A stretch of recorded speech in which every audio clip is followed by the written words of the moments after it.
jugement. Amen. Bien aimé, ici, nous voyons combien de fois il y a des tribulations qu'on appelle des tribulations générales. Le peuple de Dieu, le peuple d'Israël, était dans une situation très délicate. Dieu avait promis à Abraham que je ferai de toi le père d'une multitude. Et c'est pourquoi le peuple d'Israël s'est retrouvé en Égypte à cause de Joseph. Et quand ils étaient en Égypte, bien aimés, ils les vivaient normalement parce que Pharaon les avait acceptés. Mais quand Joseph est mort, ils sont devenus esclaves des Égyptiens. Ils ont eu des travaux forcés. Mais notre Dieu est un Dieu d'alliance. Dis alliance. Alliance. Notre Dieu, lorsqu'il s'est souvenu de l'alliance qu'il avait faite à Abraham, à Isaac, à Jacob, il s'est souvenu que le peuple était esclave en Égypte. Il fallait les secourir. Bien aimé, je suis en train de vous parler des épreuves qui sont en général. Alléluia. Quand vous voyez un chef de famille qui traverse une situation compliquée, je vous donne un exemple bête. Un chef de famille qui a l'habitude de nourrir ses enfants, les envoyer à l'école. Mais quand vous voyez que ce monsieur a perdu le travail, c'est une situation générale. S'il a perdu le travail, il aura des difficultés à envoyer ses enfants à l'école. Il aura les difficultés à donner l'argent à sa femme pour la popote. Il aura les difficultés à prendre une ménagère. C'est une situation qui est générale à cause d'une personne. Et à cause de Joseph qui était mort, le peuple d'Israël est resté captif. Pharaon, c'est-à-dire le fils de Pharaon, ne voulait pas les laisser sortir d'Égypte. Il a fallu que Dieu, en se souvenant de son alliance, Moïse est né. Et quand Moïse est né, sa mission personnelle, c'était de pouvoir faire sortir le peuple d'Israël en captivité en Égypte. Moïse avait ses tribulations personnelles. Il avait ses épreuves par lesquelles il est passé. Alléluia. Amen. C'est pour vous dire qu'actuellement, nous sommes en train de vivre une tribulation générale. Le problème de la Chine, c'est le problème du Gabon. Le problème du Gabon, c'est le problème de la France. C'est le problème des États-Unis. Nous sommes en train de vivre une situation où la pandémie qu'on appelle le coronavirus est partout. Alléluia. Je rends grâce à Dieu pour les pays qui n'ont pas encore détecté, désinfecté. Alléluia.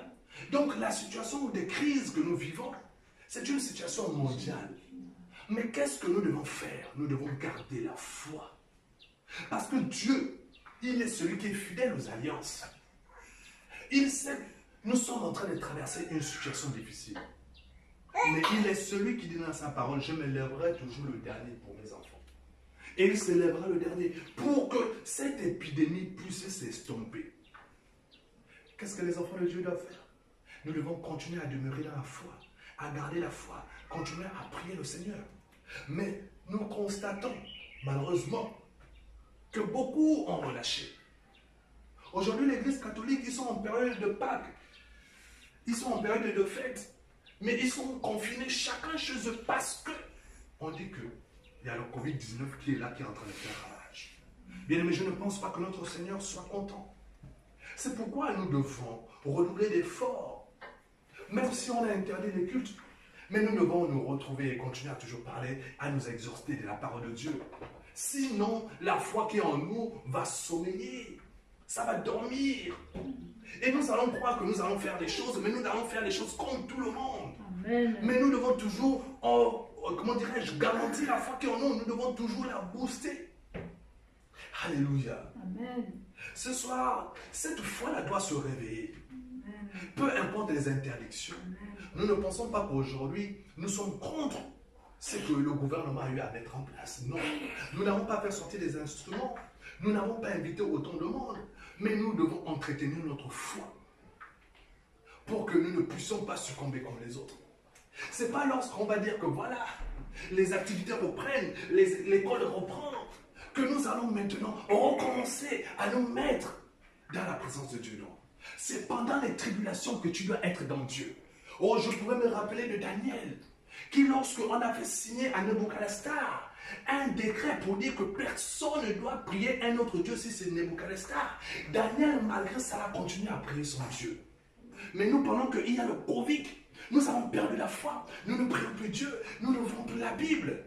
Nous devons nous poser des questions. Est-ce que nous sommes véritablement des chrétiens? Avons-nous toujours la foi? Ou nous sommes en train de perdre cette foi? C'est ce que Dieu veut nous dire ce soir. Si nous avons la foi, je pense que nous devons être les premiers, à continuer à demeurer dans la présence de Dieu. Si nous avons la foi, nous sommes là, nous devons toujours prendre nos cahiers pour continuer à étudier parce que nous savons que tôt ou tard l'école va reprendre. Bien-aimés, si nous avons la foi, nous devons toujours nous lever tôt pour aller à notre travail parce que c'est de là-bas que nous gagnons notre pain quotidien. Mais si nous abandonnons toutes ces choses, il n'y a plus de foi. Alors, Dieu s'éloigne. Mais pour éviter cela, je crois que ce soir, Dieu veut nous interpeller et il nous a interpellés. Gardons notre foi ferme, peu importe la situation. Nous ne sommes pas meilleurs que les autres. Mais dans nos familles respectives, nous n'avons pas détecté quelqu'un qui est malade. Comment ne pas dire merci à ce Dieu? Comment allons-nous faire les choses comme tout le monde? Parce que c'est vrai, oui, on a mis des barrières.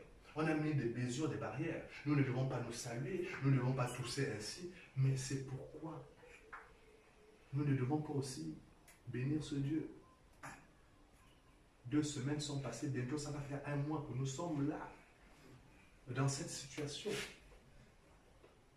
Qu'est-ce qui a changé en nous? Nous ne prions plus comme avant. Nous ne célébrons plus notre Dieu comme avant.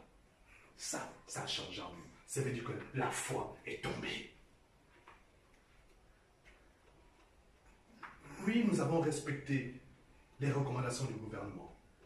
Mais j'invite les chrétiens à demeurer dans la foi, à persévérer dans la foi, à continuer à méditer la Bible. On n'a interdit personne de continuer à lire la Bible. On n'a interdit personne de pouvoir s'exercer. On n'a pas interdit les familles à prier entre elles. Amen, amen. Amen, amen. Bien-aimés, gardons cette foi. Nous avons une situation de crise qui est générale et nous croyons que notre Dieu, il est vivant. C'est pendant cette situation de crise que nous devons montrer notre détermination à notre Dieu. Nous continuons à rechercher sa face. Nous continuons à le louer, nous continuons à le prier. Amen. Amen. C'est ce dont je voulais partager avec vous ce soir. Amen. Gloire soit rendue au Seigneur. Est-ce que tu peux acclamer pour Jésus? Amen, amen. Alors nous allons nous lever rapidement et nous allons prier. Nous allons prier pour notre foi afin que notre foi demeure. Notre foi demeure.